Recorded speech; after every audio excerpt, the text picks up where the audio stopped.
that I see in my workspace. So as it says here, getting started, we're going to go into our effective communication. And again, the whole goal of this particular webinar is we want to strengthen relationships, not only in a workplace, but in your home. You know, some people are married with your children, right? Let's say you have teenagers. The whole key is to see a relationship strengthen.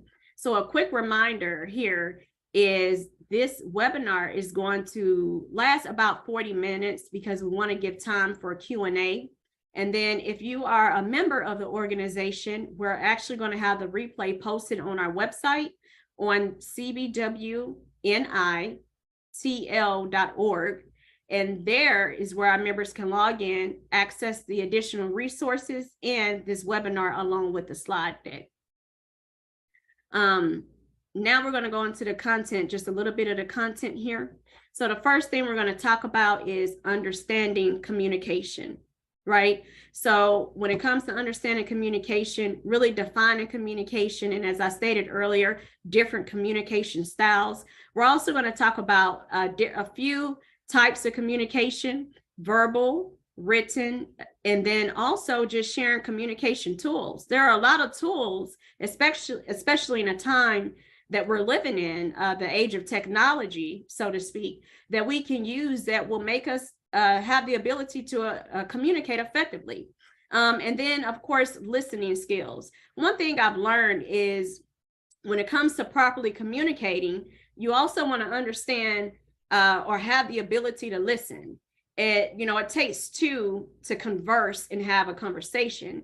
So if someone else is speaking to me, right, just like how we received initially when we started, we received the feedback. If someone else is speaking to me, then I want to be able to understand what they are saying, not only so I can respond, but so I can actually have clarification. So that's a part of that listening skills.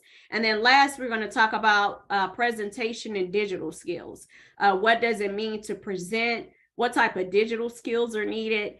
And just bringing that all in first. I'm sorry, full circle. All right, so we can go to the next slide. So again, introducing myself, as it says here, you can see my image here. My name is Tanicia, right? Again, I'm going to be facilitating and just guiding us through this webinar today. I've been a founding member of the Christian Business Women Network International since 2022, and we are an organization that's built on core principles and values. One of our goals is to educate our audience to be well-rounded spirit, soul, and body. So we're really big on professional development, right? And that professional development can bridge across in the educational spectrum, or as we've seen some people from the VA that has joined. So there are different ways that professional development can be built up. And one thing, that's one of our core values. So a little about me. I am in the digital e-commerce space. I am actually a product manager for the brands such as KFC, Taco Bell, and Pizza Hut. And I've been in the technology field for over 15 years. I have a passion for freelance writing, and I enjoy combining my unique writing skill set with technology and sharing it with my audience, right? So at this time, I have a love for anything digital marketing, digital products, right? Being able to just, ebooks. I just love anything digital. And as it says here, I get anything that I can do to not only strengthen my communication, but make, our process or our workflow easy, especially at my job, then that comes through that communication. And I like that automation piece of it. So just sharing here, the webinar is going to help us to understand communication and how to bridge the gap between broken communication in every life. And moving on, we want to start out with an icebreaker here. I'm not sure how many of you have used the word cloud, but a word where you get interactive. As I stated, we want this to be interactive. We want everyone to be able to join in. So on this word cloud, if you are on a device where you can scan the QR code, we want you to go ahead on and scan that QR code. Or if you're able to type in URL, you can type that in. And just input that event code that's here on the screen, the NKSFY. Standing out that a lot of people are selecting and speaking effectively, right? And that does tie in, like what you stated, with taking a public speaking class, the Toastmasters, just different things to try to have that well-rounded communication. And just like, there are different forms, as we'll talk about it, as far as when it comes to communication. For example, technology issues, right? That can cause a barrier to be able to communicate. I was just on and then, my computer froze. So how do I come across that barrier? You have to keep that communication flowing, right? You can't allow it to have a stop in it. So I really like this. One that I see here is tone in the way you speak. That's important because I can say something and it's not meant to sound be negative, but my tone of voice, did I raise my voice, or was I a little over aggressive, right? Just trying to figure out that tone whenever you're speaking to people. And that's really important, especially if some of you have children. Put a 1 in the chat, if you have children. But when you're talking to children, depending on the tone, they're going to receive what you're saying the wrong way. So we always want to be mindful with our communication with whoever we're working with. It can be a coworker, right? And like I stated, it can be children. It can be an adult, right? And a child that's talking to an adult. However it goes, we just want to make sure that we're effectively communicating that. So I definitely want to thank you guys for joining in on this word cloud. And we're going to get into the presentation with no more interruptions.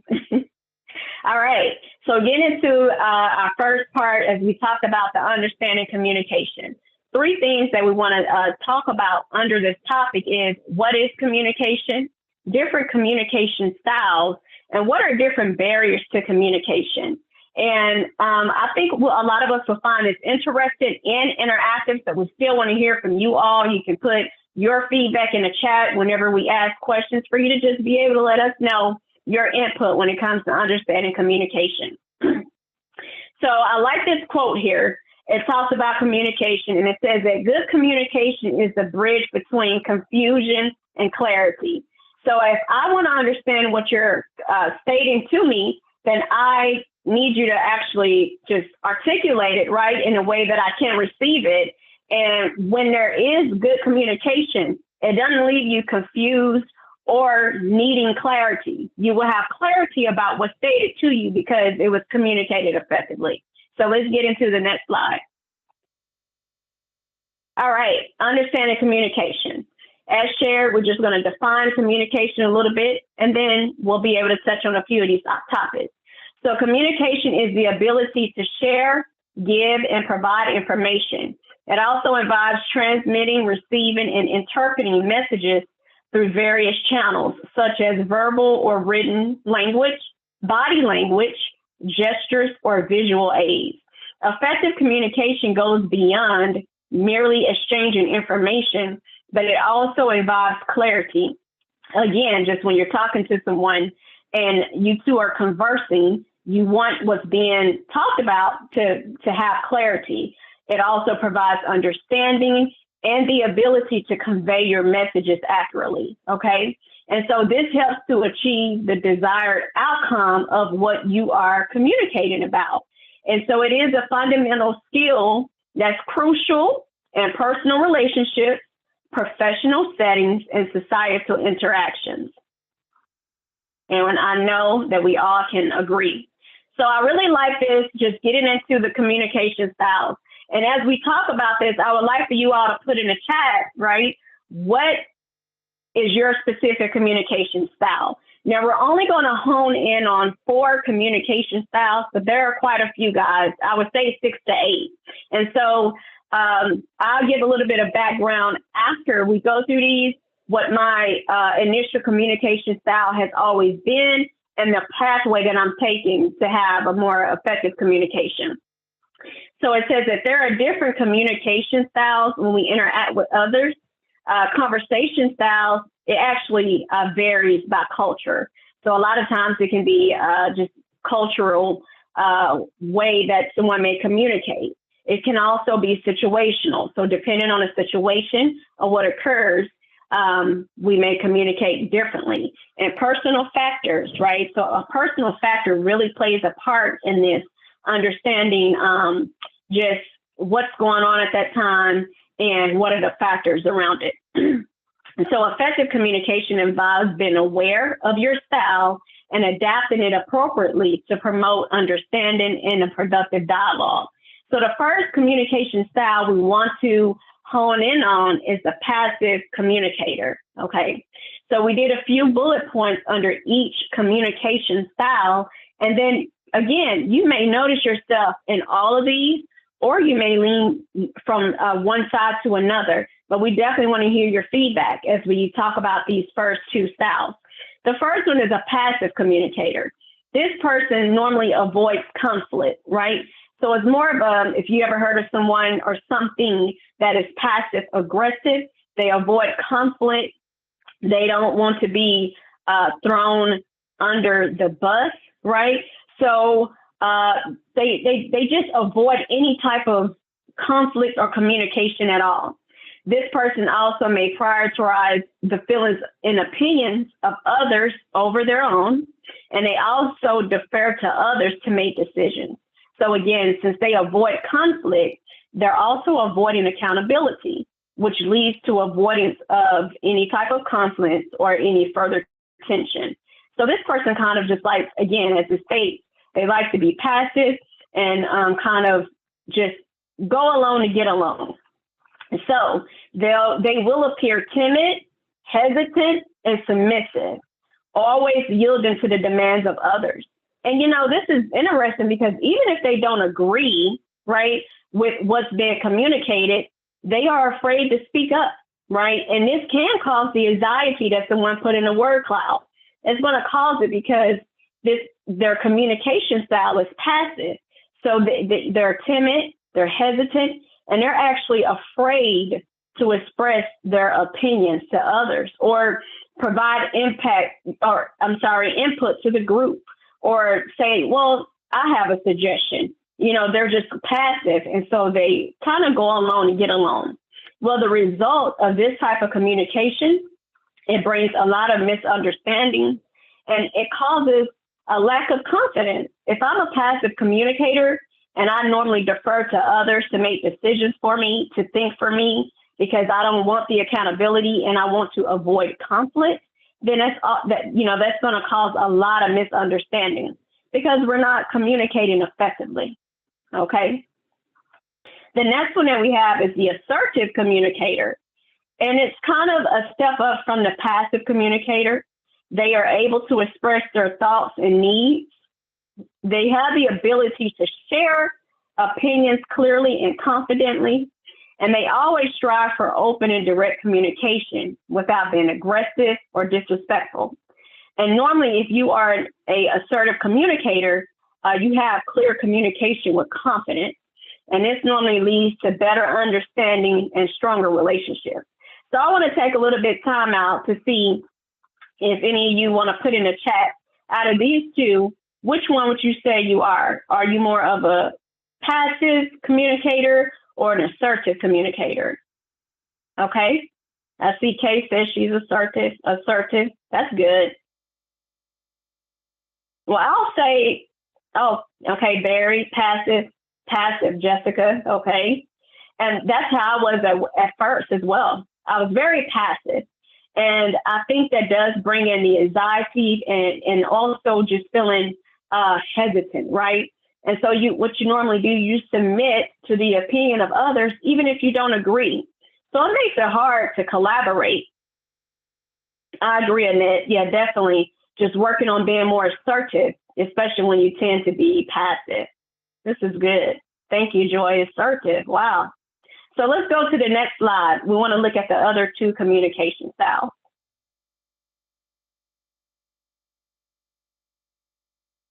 All right. I really like these communication styles. And the reason I like them is because it's, you're able to, well, I'll go through them and then you'll see. So again, we have two more. The first communicator is a collaborative communicator. This is the one I really admire because you can get a lot more done, especially on a team, when people are willing to communicate and collaborate effectively. So I've learned that communication and collaboration goes hand in hand. If we're unable to communicate effectively about what's needed for a team project or in a home, in a workplace, wherever you are, if I can't communicate, effectively in that place, it's going to make it hard to collaborate. And so a collaborative communicator always emphasize cooperation, right? They cooperate they're probably over cooperated. They are active listeners. And I love this because as we stated earlier, I'm learning, and I'm sure a lot of you are probably learning or learning now, that when it comes to proper communication, it's not always us speaking, but it's a lot of times us listening, being an active listener and understanding what's needed, what's being presented to us. How can I collaborate, right, with this individual? How can I collaborate with my team to ensure that we have what we need for a project or anything along those lines? Always seeking a winning solution. I love that one because when you are a collaborative communicator, you want to make sure that everyone wins. Collaboration is a team effort. So you're not trying to just win on your own or do everything for yourself, but you're interested in collaborating. You want to see the big picture of everyone winning, right? It's like at my job, we always do weekly wins, and then we also have daily wins. And what we do, we use Slack, which is one of our communication tools, and we like to communicate with one another how someone that we, for example, I have a new hire that I worked with yesterday, and he needed help on a project. Now, he could have been more passive and try to figure it out on his own, but he became collaborative. He reached out to our team, and he wanted to work on his project together. And we were able to get it done quicker, right, in a group effort, as opposed to him just trying to figure it out on his own because he didn't want to ask. So it also helped with him learning something new. We all learned something new. And then afterwards, we celebrated our wins. How do we do that? Well, in Slack, which is our communication tool, we were able to just, we send emojis and we let everyone in our organization know, hey, this person is a good collaborator. This person is a team player. And so we sought the winning solution in that case. And then we, were able to also just let others know how that collaboration method allowed everyone to win. So our client was happy, the new hire, he was happy, and everyone had that winning solution. And that's how someone that's a collaborator and a communicator, that's how they normally are. They always encourage open dialogue while valuing the input of others. And I really love that. If there's someone that comes to me to communicate with me about an issue, a project, something that needs to be done, well, we want to encourage that open dialogue. It's kind of like in your workplace. If you ever heard of the open door policy, I don't know about you, but I love it when you have a leader or a boss that have an open door policy where you can go, you can speak to them, you can let them know something that, you may have any questions or concerns about, right? And so that encourages that dialogue, right? And then that leader, for the most part, when they have that open door policy, should also value the input of others. And that's how you're going to continue to have that collaboration on your team. You have that open door policy and everyone is able to communicate. So the result is the one that is a collaborative communicator is they will become a great problem solver and they thrive in team environments. So in my case, as I stated earlier, I work in the IT field. So working in IT, you have to become a problem solver. I don't know if any of you are on, if you work in the IT field, I would definitely love to see it in the chat. But when you're in the IT field, you have to be able to solve the problem, get the information, say there is a technical issue, well, how do you keep it going, right? You never want to sweat under pressure.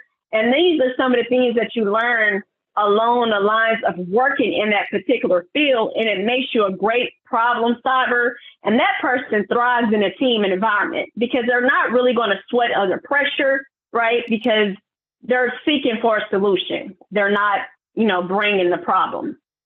And the last communication style, which I love, is the analytical communicator. The analytical communicator is a direct communicator. Okay? So you don't have to worry or wonder about what they are saying. They are very direct. They're logical, which is very important. You want someone that's just logical in anything that they are doing.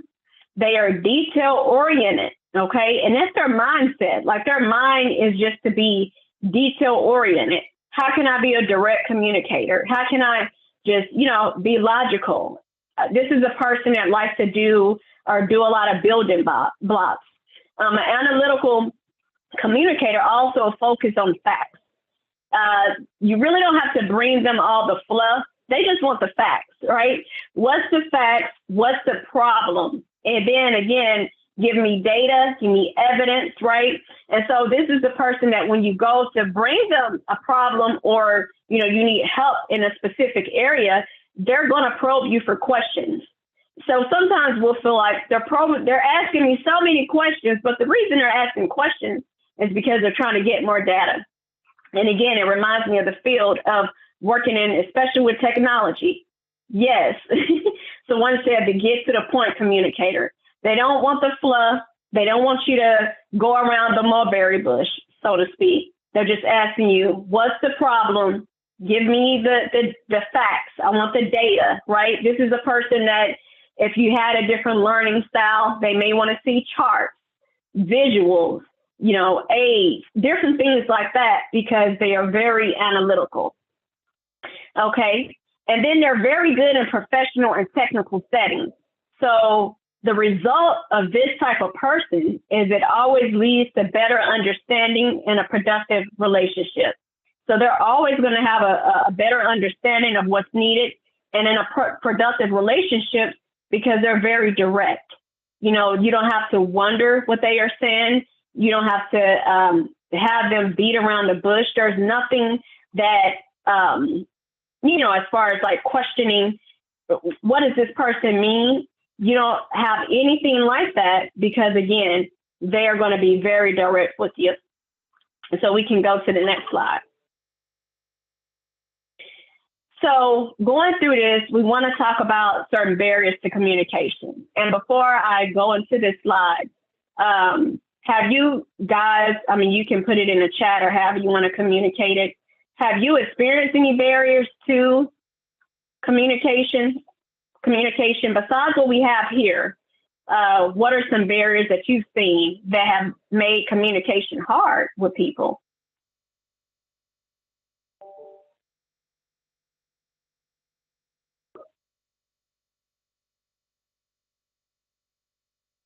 And let's see if we get any. Lack of comprehension. That's a good one. So sometimes you have people that lack comprehension. And so because they don't understand what's being said, it does cause a barrier. So you're talking to this person, you may be giving them the issue or an idea, but if they're unable to comprehend it, it doesn't make any sense. That's really good, Barry. Speaking to someone that's not really listening. This is important because just think about if you have a project and you're talking to them and they're not listening. So you essentially wasted your time. And your time is important. It's very valuable, right? But they're not listening. And that's almost like a condescending attitude. That means that they're not interested. So not only are they not listening, they're not interested. Let's see, subjective beliefs. That's a good one, Zamora. Subjective beliefs. So I already have a preconceived notion, right? And I think that's kind of ties into the personal biases.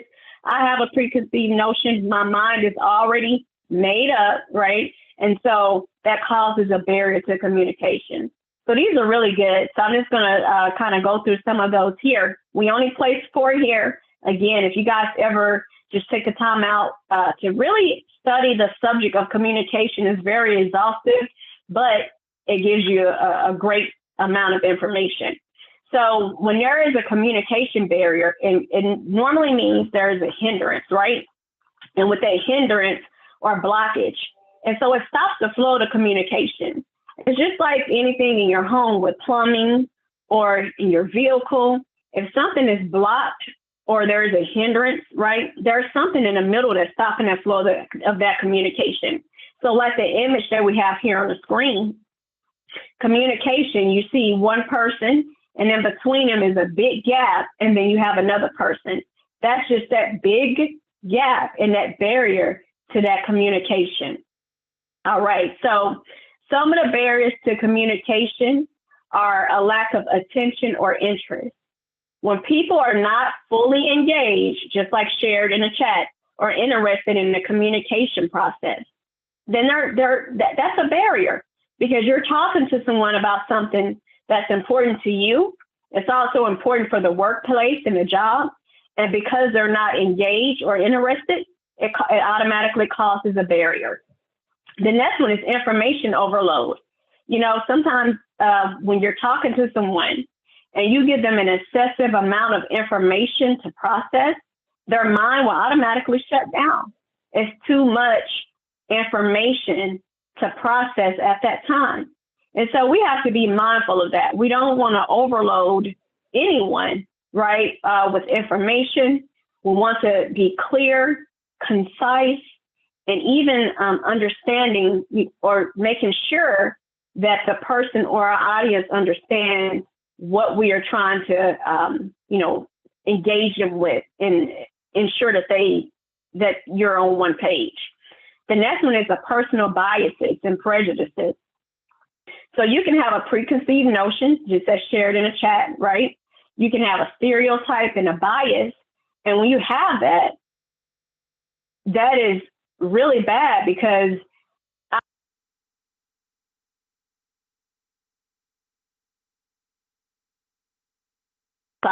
you can have a stereotype and a bias. And when you have that, that's really bad, because with that stereotype and that bias, you're not understanding what that person is saying. They're not effectively even communicating, but you're not going to receive what they're saying. I already have my set of beliefs. I already believe what I believe. And so that's an automatic hindrance to the flow and blockage in our communication. And the last one is an emotional barrier, which is very important. I think someone mentioned it earlier when they talked about the kind of like the anxiety, right? That's one of the things that we have here under the emotional barriers. Some people are just afraid of people. And I think it just comes with the societal type of, I don't want to say norms, but especially in the workplace, you have people that are afraid of their boss. There's the CEO, there's the director, and there's a fear. You just have this fear of what they may say, and that emotional barrier, it causes an issue. So you're fearful of the response, or if you're having a heated argument or conversation, you may have anger that may cause an emotional barrier, and then even stress. All of this interferes with you communicating effectively. And so these are some of the barriers that can really cause that communication to actually just be off. And so, yeah, we want you to be mindful of that, those different barriers. I think we've all, if we, did a poll, we've all experienced this. And so these are some of the things to be mindful of.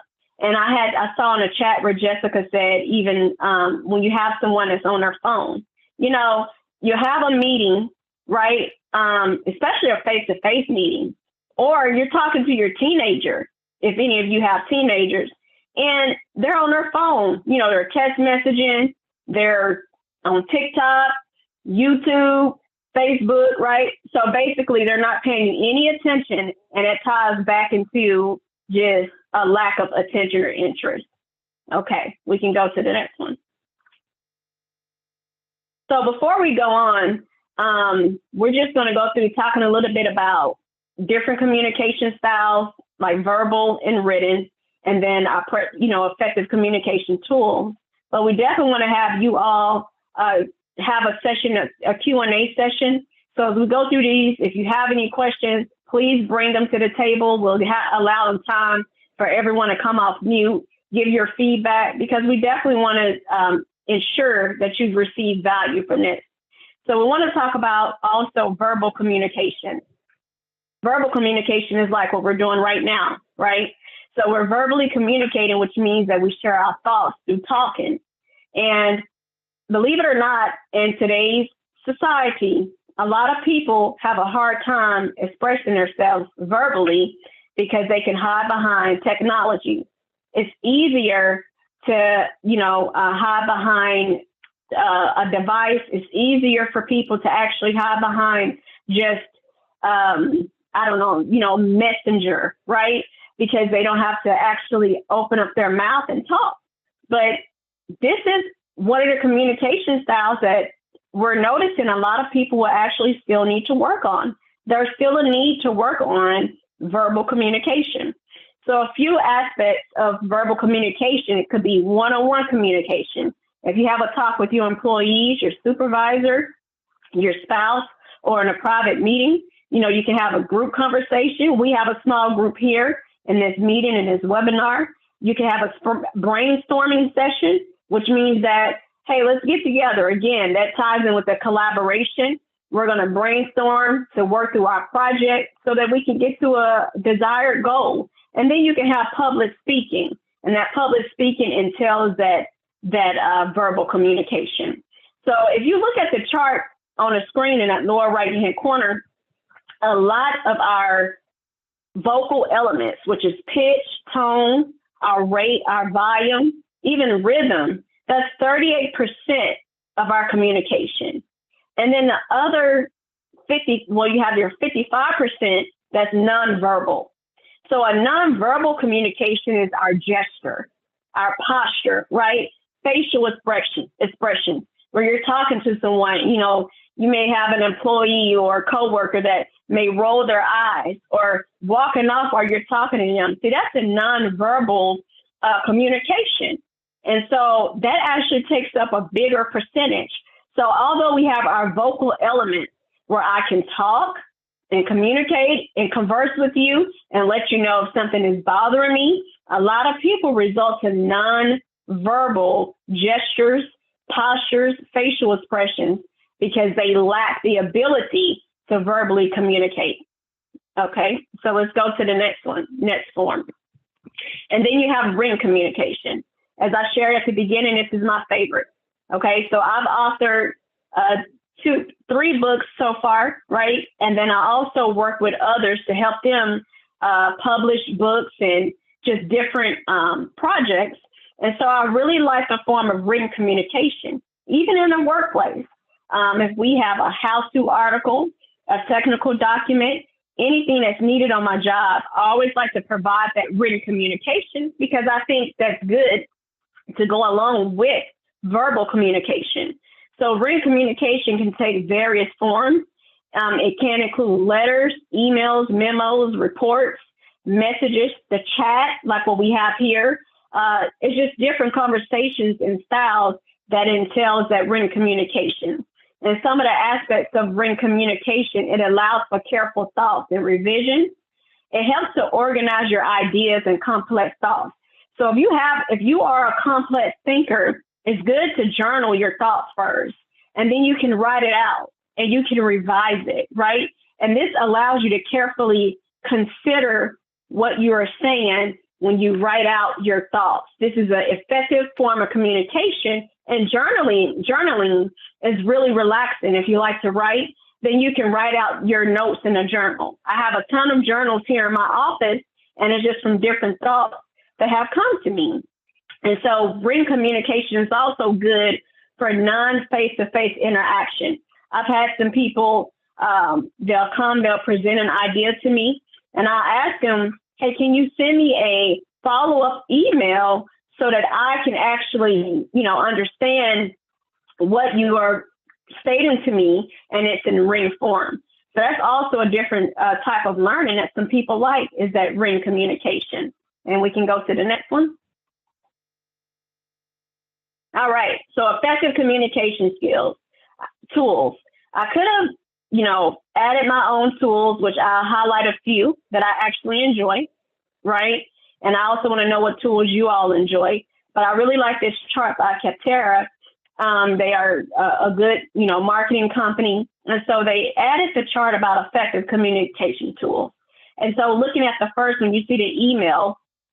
Email is good for updating large groups. I agree. If I needed to send an email blast to a large group, that is a very effective tool for communicating.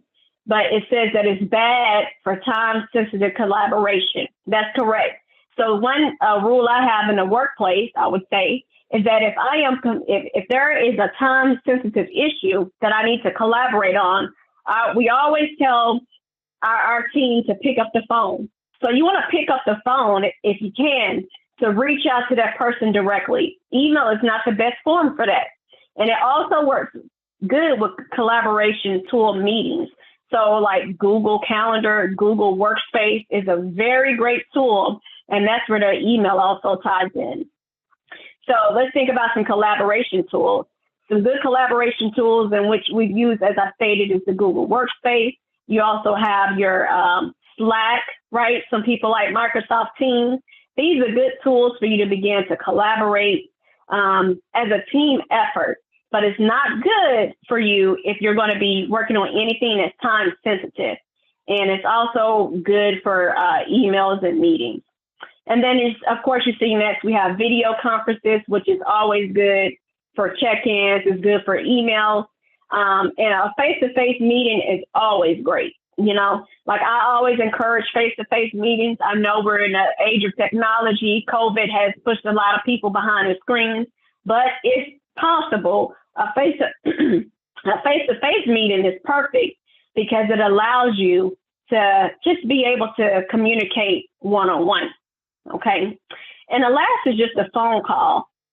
I mean, as I stated earlier, if you can just pick up the phone, right, and call someone, especially if there is an urgent manner, if there is an issue with situations where you're having an issue with any of your tools, you may have an issue with video conferencing, then it's good to be able to pick up the phone and make that phone call. And that's one thing that I definitely suggest.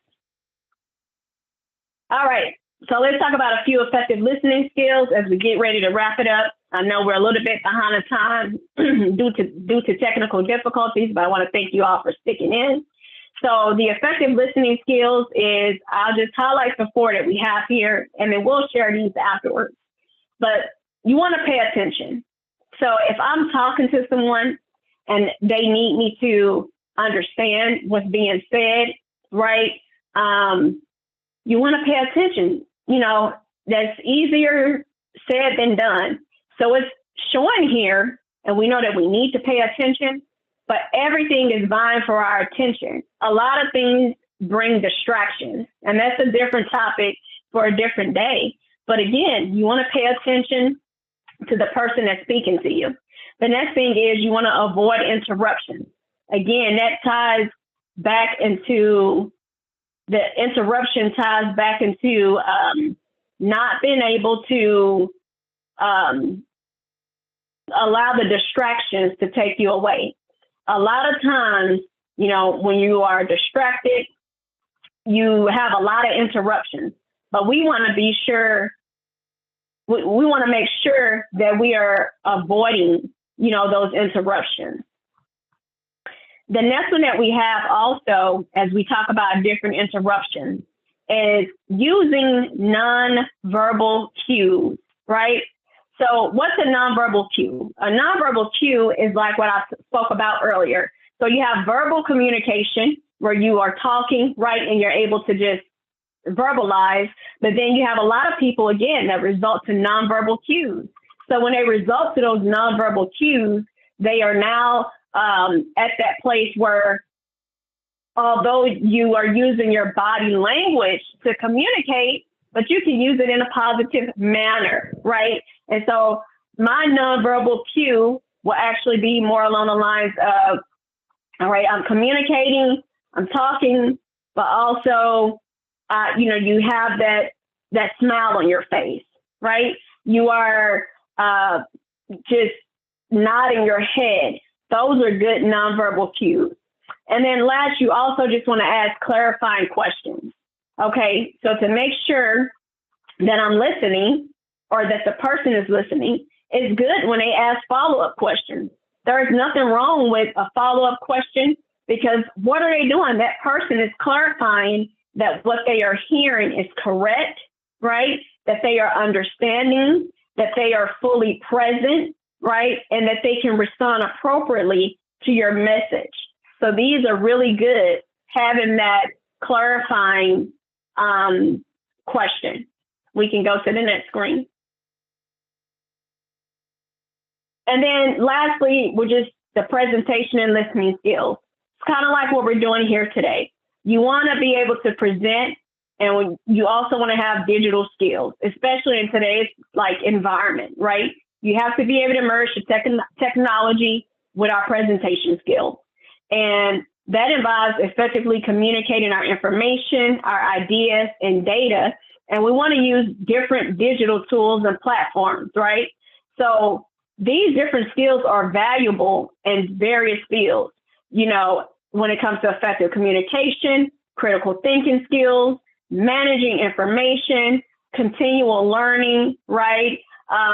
Even being just technologically proficient, we want to ensure that we are having those presentation and listening skills. And we can go to the next one. So I wanted to get us here to this point because I want to make sure that I am mindful of everyone's time, but I did want to allow time for Q&A. And if you guys have any questions, we definitely encourage it. Hopefully, also let us know if you learned anything new, right? If any type of value was provided to you, if it gave you anything to think about, feel free to put it in the chat.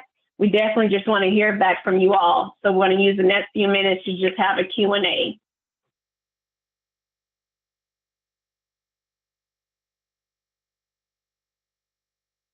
And I'm going to the chat now. Let's see who we have.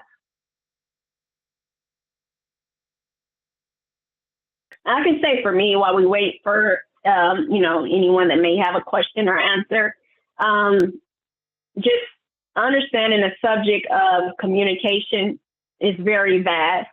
And a lot of times, I've learned that we'll think that we have effectively communicated with someone, but it can be in a way of being passive, right?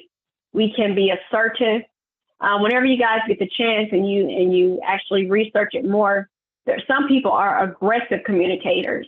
And that's the person that whenever they are communicating, it's just a lot of aggression, right? And so those are just some of the things that I've learned.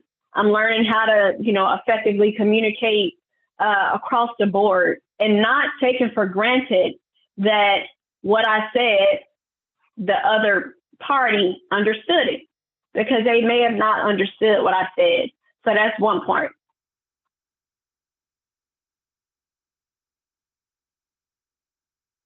Okay. So looking at some of the questions here, one thing I see, Barry, this is good. Barry said he certainly learned some things and some things to work on. I agree, Barry. And I feel like even going through this, we're all, definitely still learning. And, this is very good. Just seeing how the different communication styles are, and then being able to take away, how we can work on the parts that we will need to work on. And Jessica, I see your question here. She says, I struggle with anxiety while presenting in a meeting. What do you recommend to limit that anxiety? That's a really good question.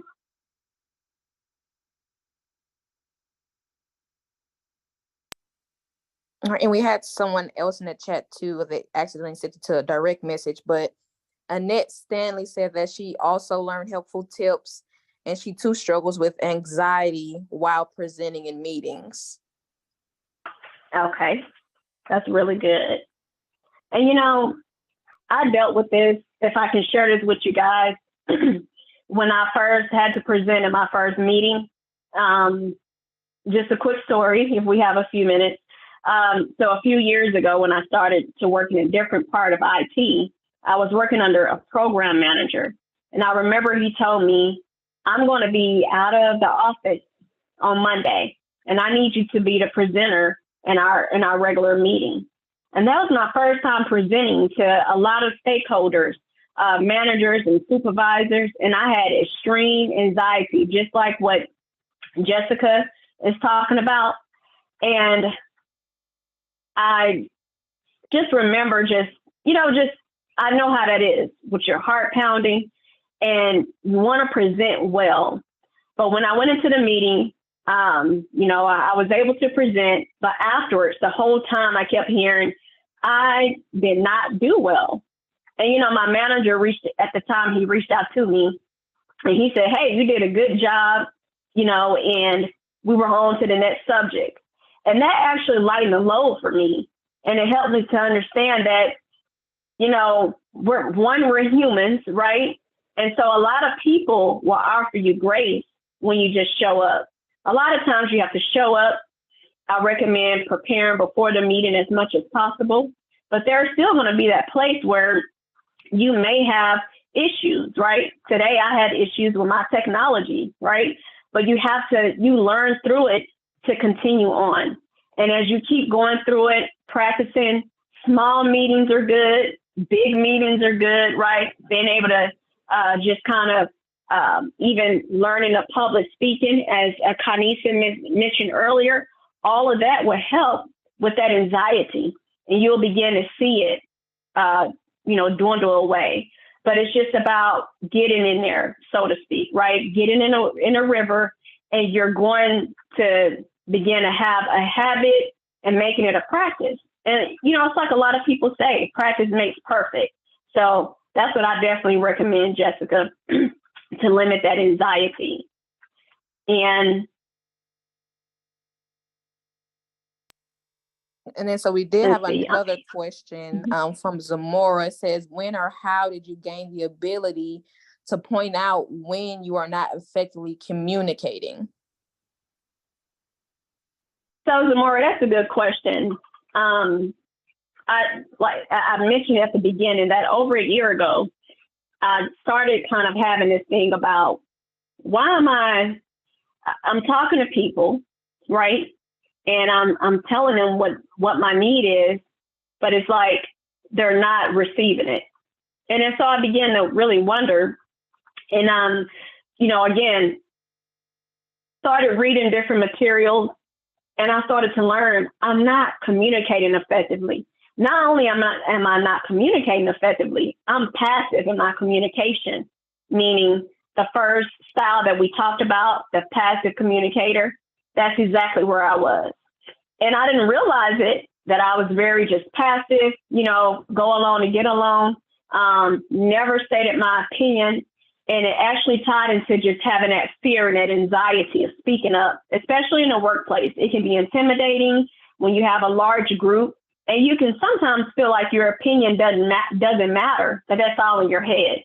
And so that's when I finally started to realize it some more. I started noticing how I wanted to get my point across. It was in my head, but it would never come out of my mouth.